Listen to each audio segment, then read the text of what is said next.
Hello boys and girls, Mrs. McPherson here. Today we're going to look at how we multiply fractions and whole numbers. So this follows a very similar step to what you do when you just multiply fractions, except now you have a whole number. And you just have one more step you have to follow in order to have it set up the way you need it to multiply. So here in this problem we have 3 times 1/8. So we need to make this 3 a fraction so we can use our multiplication process in order to find the answer. So there's an actual simple way we can do that. Anytime you have a whole number and you want to rewrite it as a fraction, you can just rewrite that whole number over a denominator of 1. Because as we know, fractions are just like little division problems. So 3 over 1 is the same thing as doing 3 divided by 1, which is 3. So 3 can be rewritten as 3 over 1, and then we can just rewrite our 1/8. And now we're ready to multiply. 3 times 1 is 3. 1 times 8 is 8. So that means 3 times 1/8 equals 3/8. Let's look at another example.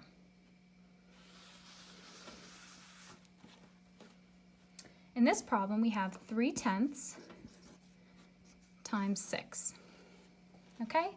So we're going to follow the same steps we did before in order to set ourselves up so we have a multiplication problem with fractions. So we need to write our whole number as a fraction, and we can do that by rewriting it as 6 over 1.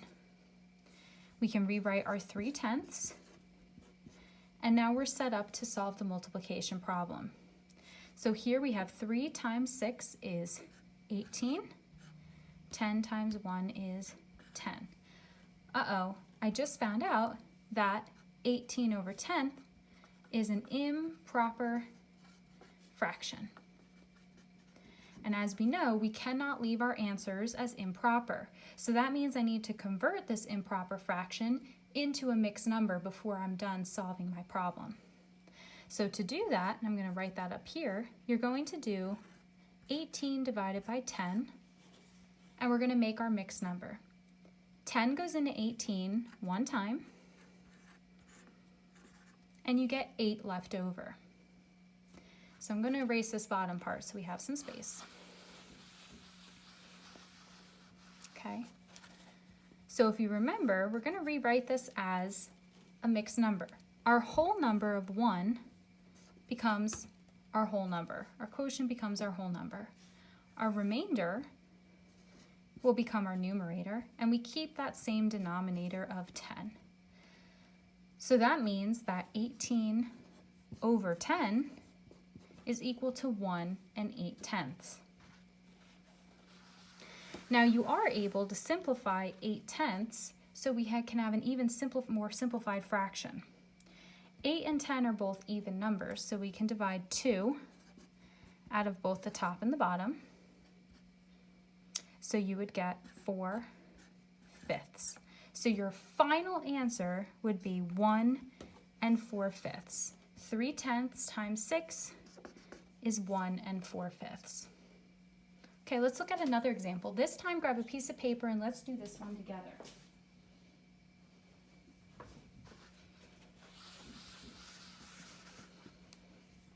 We're going to have 4/5 times 10. Okay, so let's see. I'll give you a minute, if you don't have a piece of paper, to go grab one. And I want you to see if you can find out what the first step is. We have to do something to this whole number. See if you can figure out what it is we have to do.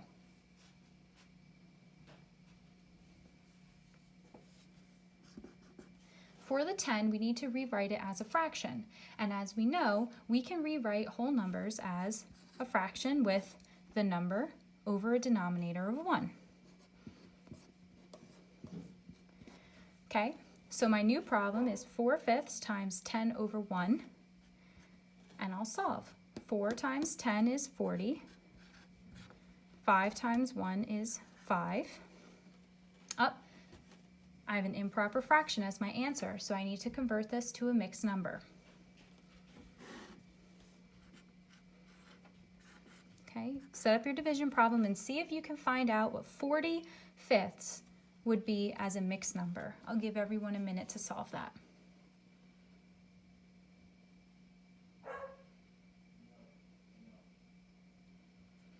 Okay, so you may have found out that 5 goes into 40 exactly 8 times. So that means your answer to this problem, 40/5, is just 8 wholes. You have no remainder, which means you're going to have no leftover fraction. So your answer is just that quotient that you got. 40/5 is equal to 8 wholes.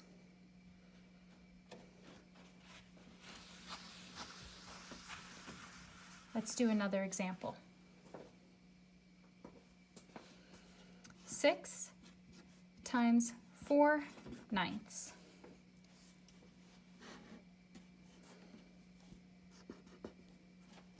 I need to rewrite my 6 as 6 over 1. Okay, 6 times 4 is 24. 1 times 9 is 9. 24 over 9 is an improper fraction because my numerator is larger than my denominator, so I need to convert it to a mixed number. So we need to set up our simple division problem of 24 divided by 9.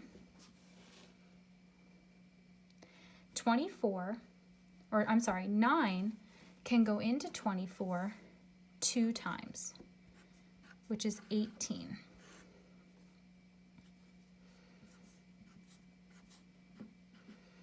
And you get 6 left over. So let's rewrite this as a mixed number. My quotient of 2 will become my whole number. The 6, my numerator, will become my numerator. And the 9 I keep at the bottom. Now, 6/9 is a fraction that can be simplified. I'm going to rewrite that below. Now, they're not even. 6 is even, but 9 is not even, so we need to find a different number that we can divide out of both 6 and out of 9. So if we think about our factors of 6 and 9, our factors of 6, we have 1, 2, 3, and 6. Those are all the possible ways that I can get 6 when I multiply. For 9, I can do 1, 3, and 9. I can do 1 times 9. I can also do 3 times 3. So that means 3 is the number that I can divide out of both 6 and out of 9 in order to simplify. So I get 2/3 as a simplified fraction. So my final answer is 2 and 2/3. So 6 times 4/9 gives you 2 and 2/3. So you have to, if you get an improper fraction, you have to convert to a mixed number, and then you need to check and see if you can simplify. All right, so let's write these steps down just so we can see them a little bit more clearly. So step 1, you want to rewrite your whole number over 1. So for example, 6 over 1, 7 over 1, 10 over 1, etc. Whatever your whole number is in your problem, you want to rewrite it over 1.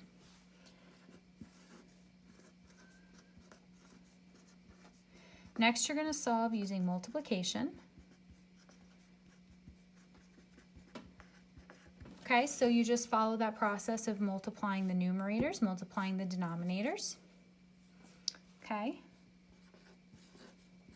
If your answer is improper, convert to a mixed number. So remember, an improper fraction is when your numerator is bigger than your denominator. So for example, 24 over 9, 30 over 10, etc. Those are improper fractions. Now remember, you only need to do step 3 if your answer is improper. If you get a proper fraction as your answer, then just move to step 4, which is simplify if possible. So now not every answer is going to be able to be simplified. So you only simplify if there's something you can divide out of both the numerator and the denominator. Okay, so this is multiplying fractions by whole numbers.